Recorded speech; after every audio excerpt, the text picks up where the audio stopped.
Ya, terkait kondisi siswa-siswi di SMAN 52 Jakarta, SMAN 52 Jakarta ini pada tahun ajaran 2024-2025 memiliki siswa-siswi yang berasal dari latar belakang sosial budaya dan ekonomi yang beragam, di mana ada yang memang merepresentasikan anak-anak dari kelas ekonomi yang tinggi dengan intelektualitas yang bagus, tapi ada juga anak-anak dari yang memang kelas ekonominya menengah ke bawah, bahkan cenderung ke bawah, dan mereka memiliki kompetensi intelektualitas yang bisa dikatakan cukup berjarak dengan anak-anak yang punya kompetensi intelektualitas yang tinggi. Dan ini memang menjadi salah satu cerminan dalam kegiatan pembelajaran di mana memang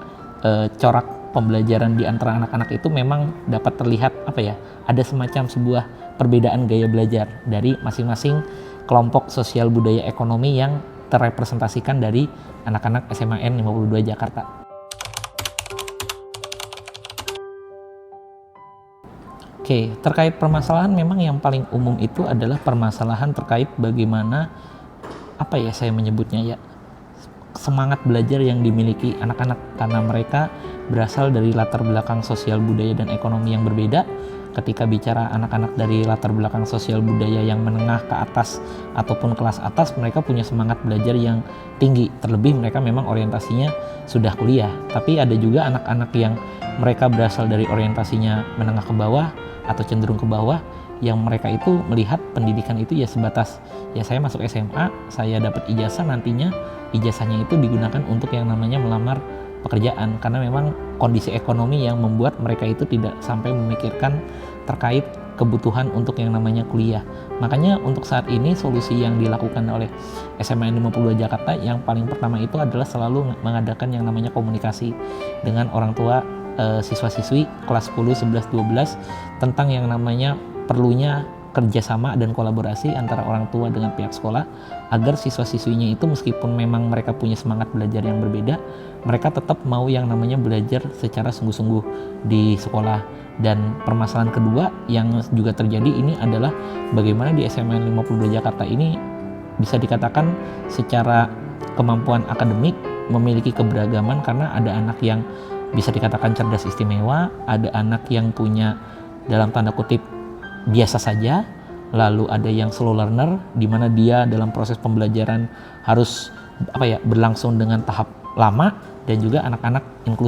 inklusi yang sangat beragam baik dari fisik dan lain sebagainya. Dan untuk menghadapi permasalahan yang kedua itu ya solusinya adalah kami berupaya untuk yang namanya melakukan pemetaan siswa-siswi melalui yang namanya asesmen baik dari guru BK ataupun bekerja sama dengan pihak ketiga untuk yang namanya mendapatkan gambaran pemetaan terkait yang namanya kompetensi ataupun kemampuan yang dimiliki oleh siswa-siswi di SMAN 52 Jakarta.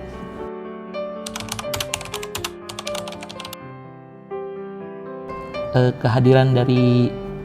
psikotes yang dilaksanakan di SMAN 52 Jakarta khususnya untuk yang kelas 10 ini sebenarnya diharapkan dapat yang namanya menjadi pedoman, khususnya tidak hanya bagi pihak sekolah tapi bagi pihak orang tua dalam yang namanya merumuskan ataupun yang namanya memotivasi siswa-siswi putra-putrinya dalam yang namanya kegiatan pembelajaran di SMAN 52 Jakarta. Apalagi dengan adanya kurikulum merdeka yang dimana siswa-siswi di kelas 11 dan kelas 12 itu akan yang namanya masuk ke dalam kelas peminatan, tentu peran orang tua itu krusial dalam yang namanya berdiskusi bersama si anak dalam menentukan peminatan kelas yang ingin mereka tuju. Terlebih peminatan kelas ini kan sebenarnya tidak hanya terkait yang namanya suka tidak suka dengan mata pelajaran, tapi juga terkait dengan bagaimana jenjang mereka berikutnya, baik itu di dunia pekerjaan ataupun di kebutuhan untuk yang namanya mengikuti perkuliahan.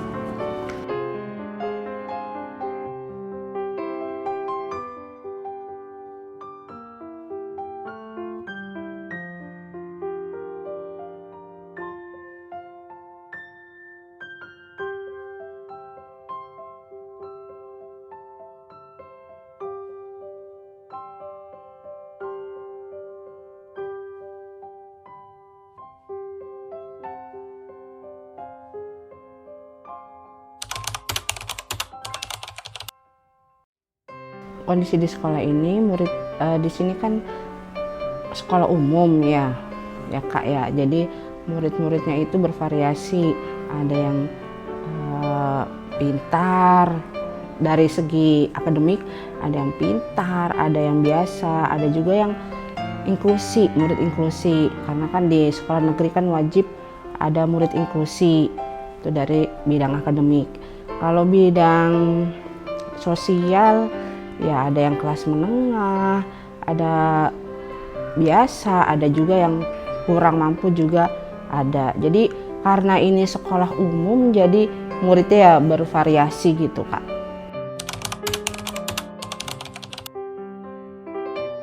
Di sini kan juga ada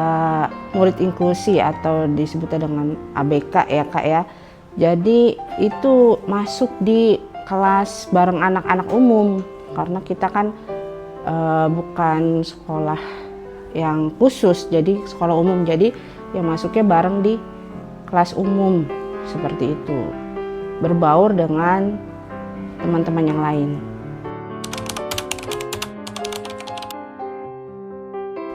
Sangat bagus sekali untuk sekolah di 52 ini. Jadi kita bisa memeta-metakan antara siswa yang kemampuannya bagus, kemampuannya kurang bagus, terus juga kita bisa tahu bakatnya siswanya ada di mana, terus kemampuan IQ-nya di mana. Jadi kita tahu, bisa memetakan mana anak-anak yang berprestasi, mana anak-anak yang kurang, mana anak-anak yang ini. Jadi lebih ini ya, lebih inilah ada data gitu, lebih terserap data gitulah, ada datanya gitu.